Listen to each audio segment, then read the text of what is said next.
प्रादेशिक समाचार के साथ मैं मुग्धा तिवारी। पहले मुख्य समाचार।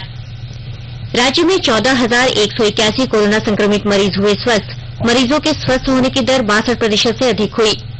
मुख्यमंत्री हेमंत सोरेन ने कहा, नई खेल नीति में राष्ट्रीय और अंतर्राष्ट्रीय पदक विजेता खिलाड़ियों को नौकरी में आरक्षण देने का किया जा रहा है प्रावधान। पश्चिमी सिंहभूम जिले में जिला पुलिस और सीआरपीएफ ने संयुक्त अभियान चलाकर 4 उग्रवादियों को किया गिरफ्तार। और रांची समेत राज्य के कई हिस्सों में लगातार बारिश जारी। मौसम विभाग ने 10 जिलों में भारी बारिश की संभावना जताई। अब समाचार विस्तार से। राज्य में पिछले 24 घंटे में 480 नए कोरोना संक्रमित मरीज मिले हैं। अब प्रदेश में कुल मरीजों की संख्या बढ़कर 22,672 हो गई है। अच्छी बात यह है कि 14,181 मरीज स्वस्थ भी हुए हैं। अब कुल सक्रिय मरीजों की संख्या 8,636 रह गई है। स्वस्थ होने की दर बढ़कर 62.54% हो गई है। कोरोना संक्रमण से राज्य में अब तक 229 मरीजों की मौत हुई है। सबसे अधिक सक्रिय कोरोना संक्रमितों की संख्या अब रांची जिले में है। वहीं सबसे कम सक्रिय मरीज गोड्डा जिले में रह गए हैं। प्रधानमंत्री नरेंद्र मोदी ने राष्ट्रीय डिजिटल स्वास्थ्य मिशन का शुभारंभ किया है। इसके अंतर्गत प्रत्येक नागरिक को आधार की तरह स्वास्थ्य पहचान पत्र दिया जाएगा, जिसमें उसकी स्वास्थ्य स्थिति, उपचार और परीक्षण से संबंधित जानकारी होगी।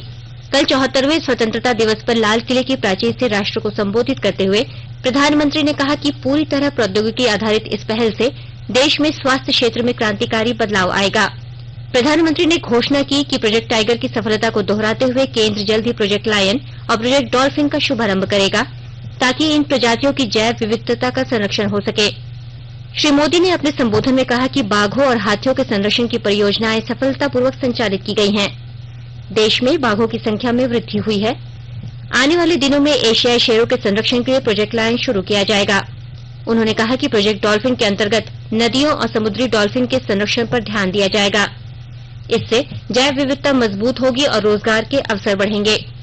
स्वतंत्रता दिवस के अवसर पर मुख्यमंत्री हेमंत सोरेन ने कल शाम आकाशवाणी से राज्यवासी को संबोधित करते हुए कहा कि देश की अर्थव्यवस्था हो या सुरक्षा का मामला, झारखंड के सपूतों ने इन सभी में बढ़ चढ़कर हिस्सा लिया है। श्री सोरेन ने कहा कि राज्य सरकार प्रत्येक वर्ग के विकास के लिए प्रयासरत है। राज्य को सशक्त और विकसित बनाने के लिए मिलजुल कर कार्य किया जा रहा है। उन्होंने कहा कि वर्तमान में पूरा विश्व कोरोना संक्रमण से प्रभावित है, झारखंड भी इससे अछूता नहीं है। उन्होंने कहा कि इस चुनौती से निपटने के लिए राज्य सरकार निरंतर कार्य कर रही है। कोरोना महामारी ने हमारे समक्ष में कई चुनौतियां खड़ी की हैं। भारत सरकार के निर्णय के फलस्वरूप अचानक हुए देशव्यापी लॉकडाउन के कारण राज्य के बाहर फंसे झारखंड के श्रमिक के लिए रहने और खाने की व्यवस्था सहित उनके अन्य समस्याओं का समाधान करना हमारी सरकार के समक्ष सबसे बड़ी चुनौती थी। वहीं दूसरी तरफ उद्योग, दुकानों, होटल, व्यापारिक गतिविधियों तथा आवागमन के साधन बंद हो जाने के कारण राज्य के दिहाड़ी मजदूर जो रोज कमाते खाते हैं, वो तत्काल राहत पहुंचाना भी आवश्यक था, ताकि उनके समक्ष भूखमरी की समस्या उत्पन्न न हो। हमारी सरकार ने समय से राहत पहुंचाने का काम किया और यही वजह है कि आज हमारे राज्य में भूख से एक भी मौतें नहीं हुई। हमारे सरकार के सामने सबसे गंभीर चुनौती थी लगभग 5 लाख से अधिक झारखंड के बाहर फंसे प्रवासी श्रमिकों को सकुशल वापस लाना। रेल मंत्रालय से समन्वय स्थापित करते हुए ऐसे प्रवासी श्रमिकों को स्पेशल ट्रेन द्वारा झारखंड वापस लाया गया। अंडमान निकोबार एवं लेह लद्दाख में फंसे श्रमिकों को वायुयान से एयरलिफ्ट कराकर सकुशल झारखंड वापस लाया गया।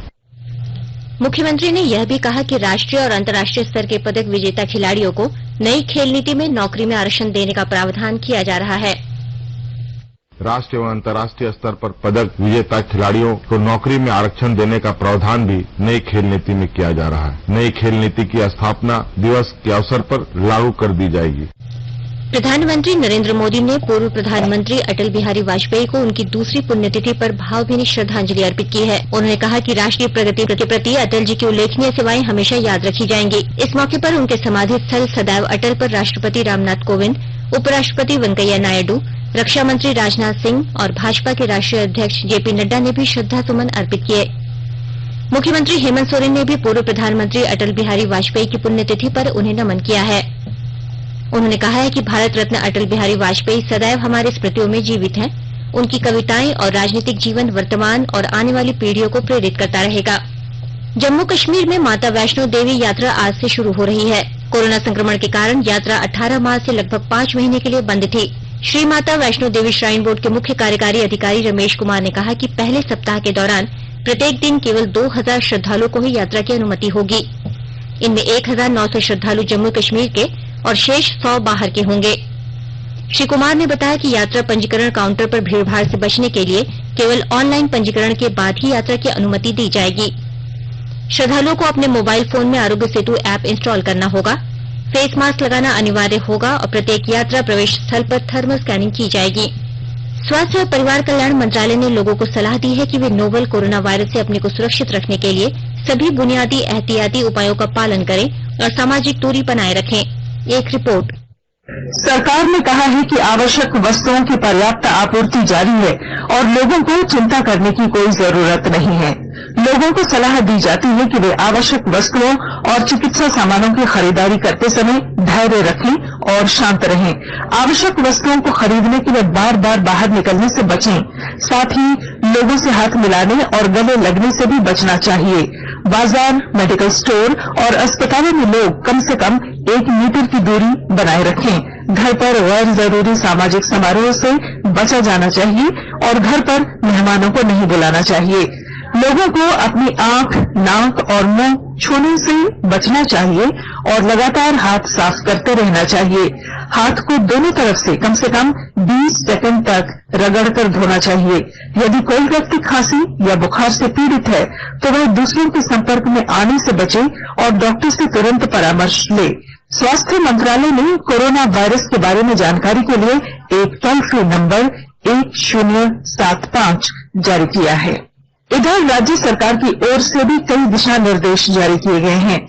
इस सिलसिले में सरकार ने हेल्पलाइन नंबर 181 जारी किया है। सरकार ने कहा है कि कोरोना वायरस से संदिग्ध तौर पर संक्रमित कोई व्यक्ति पाया जाता है तो इसकी सूचना 0651 जो रांची का कोड है और टेलीफोन नंबर 2261-000 तथा 2261-002 के अलावा फैक्स नंबर 2261-856 और मोबाइल नंबर 9955837428 पर दी जा सकती है।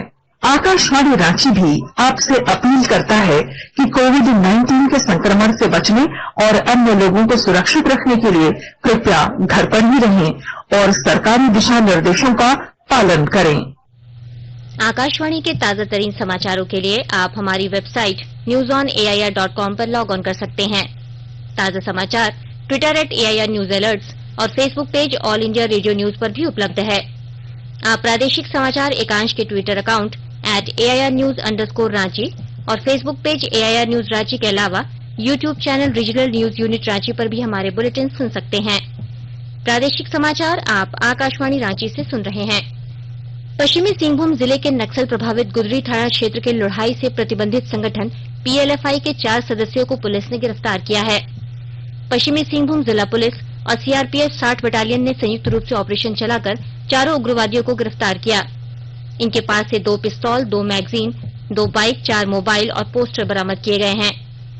पुलिस अधीक्षक इंद्रजीत मेहता ने बताया कि ये चारों पूर्व में गुदरी, गोइलकेरा और सोनुआ थाना क्षेत्र में हत्या, पुलिस के साथ मुठभेड़, रंगदारी वसूली और फायरिंग के मामले में भी शामिल रहे हैं। लोहरदगा जिले के लोगों के लिए राहत की खबर है। जिले में शीघ्र ही बाईपास सड़क का निर्माण कराया जाएगा। विस्तृत ब्यौरे के साथ हमारे लोहरदगा संवाददाता। लोहरदगा जिला में अब शीघ्र ही बाईपास सड़क का निर्माण कार्य शुरू किया जाएगा। राज्य के वित्त मंत्री डॉक्टर रामेश्वर उरांव ने इसकी घोषणा की है। उन्होंने कहा है कि लोहरदगा जिला में कई जगह सड़कों की स्थिति अच्छी नहीं है, जिसकी मरम्मति के लिए भी विशेष योजना बनाकर कार्य किया जाएगा। उन्होंने कहा कि इसके लिए भूमि अधिग्रहण की प्रक्रिया शीघ्र ही शुरू की जाएगी। लोहरदगा जिला में बाईपास सड़क निर्माण की घोषणा के बाद से लोगों में खुशी देखी जा रही है। वहीं डॉक्टर रामेश्वर उरांव ने घोषणा किया है कि लोहरदगा जिला के उग्रवाद प्रभावित पहाड़ी क्षेत्र पेशरार से लातेहार स्टेशन तक 25 किलोमीटर पथ निर्माण का भी DPR तैयार करा दिया गया है। शीघ्र ही इस पर भी काम शुरू किया जाएगा। गोपी कृष्ण कुंवर, आकाशवाणी समाचार, लोहरदगा। रांची खूंटी सीमा पर टॉरियन स्कूल के समीप रंगरोड़ी नदी में डूबने से रांची हिंदपीढ़ी के 2 युवकों की कल मौत हो गई। एक युवक का शव देर रात नदी से निकाला गया, वहीं दूसरे युवक के शव की तलाश NDRF की टीम कर रही है। हमारी खूंटी संवाददाता ने बताया कि मृतकों के परिजन घटनास्थल पर पहुंच चुके हैं। भारी बारिश और फिसलन की वजह से शव को ढूंढने में परेशानी आ रही है।